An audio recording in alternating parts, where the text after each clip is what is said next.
एक अनोखा सफ़र। एक समय की बात है, एक छोटे से गांव में राधिका नाम की एक खूबसूरत और बुद्धिमान लड़की रहती थी। राधिका को किताबें पढ़ने का बहुत शौक था और वह अक्सर गांव की पुरानी लाइब्रेरी में समय बिताती थी। एक दिन लाइब्रेरी के एक कोने में उसे एक पुरानी धूल दूसरी किताब मिली जिसका शीर्षक था रहस्यमय प्रेम की गाथा। किताब के पहले पन्ने पर लिखा था, जो इस कहानी को पढ़ेगा वह एक अनोखे सफ़र पर निकलेगा। जिज्ञासावश राधिका ने किताब पढ़ना शुरू किया। जैसे जैसे वह पन्ने पलटती गई, उसे महसूस हुआ कि कहानी की घटनाएं उसकी अपनी जिंदगी से मेल खा रही हैं। कहानी में वर्णित नायक आरव उसकी कल्पना में जीवंत हो उठा। राधिका को ऐसा लगने लगा जैसे वह आरव से वास्तव में मिल चुकी हो।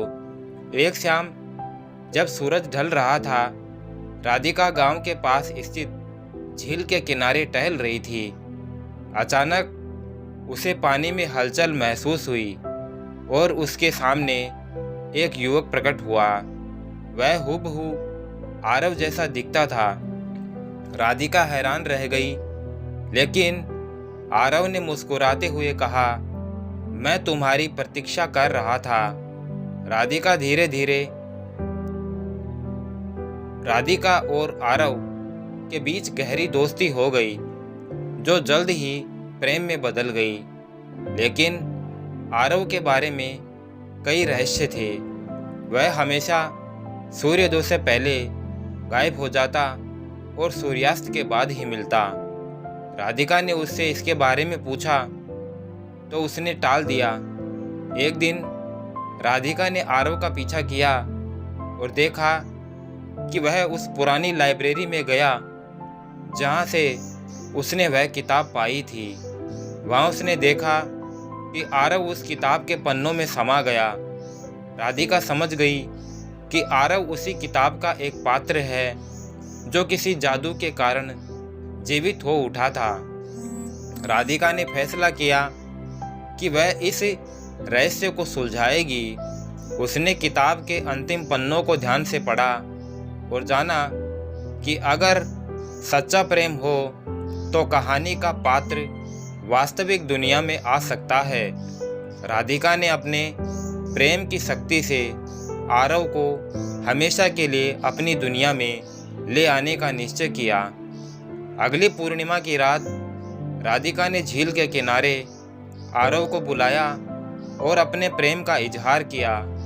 जैसे ही उसने यह कहा, एक चमकदार रोशनी फैली और आरव स्थायी रूप से वास्तविक दुनिया में आ गया। अब दोनों ने मिलकर एक नई जिंदगी की शुरुआत की, जहां प्रेम ने कल्पना और वास्तविकता के बीच की दीवार को मिटा दिया था। इस तरह राधिका और आरव की प्रेम कहानी ने साबित किया कि सच्चा प्रेम किसी भी बाधा को पार कर सकता है, चाहे वह काल्पनिक ही क्यों न हो।